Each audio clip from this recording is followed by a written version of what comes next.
তো আমরা গদাভবনের ভিতরে গদাভবনের ঢুকে গিয়েছি। এই যে প্রসাদম হল দেখতে পাচ্ছেন কত লোক, ঠিক আছে।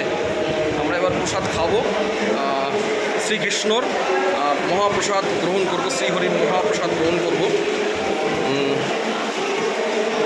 শ্রীহরির মহাপ্রসাদ গ্রহণ করব, জয় শ্রীহরি। তো অলরেডি লোকজন বসে গেছে খাওয়ার নিয়ে।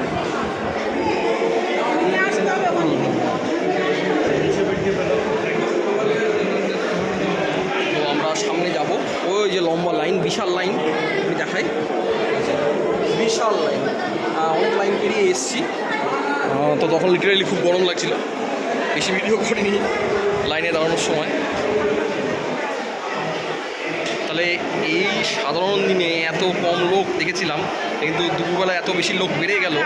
তাহলে আমরা যদি মানে অকেশন দিনে আসি, গদাভবনে কুপন পাওয়া খুবই মুশকিলের ব্যাপার, খুব টাফ ব্যাপার। গদাভবনের মানে অকেশনালি কোনো কুপন পাওয়ার টাফ ব্যাপার হয়ে যাবে যদি খুব ভোরে না আসা হয়।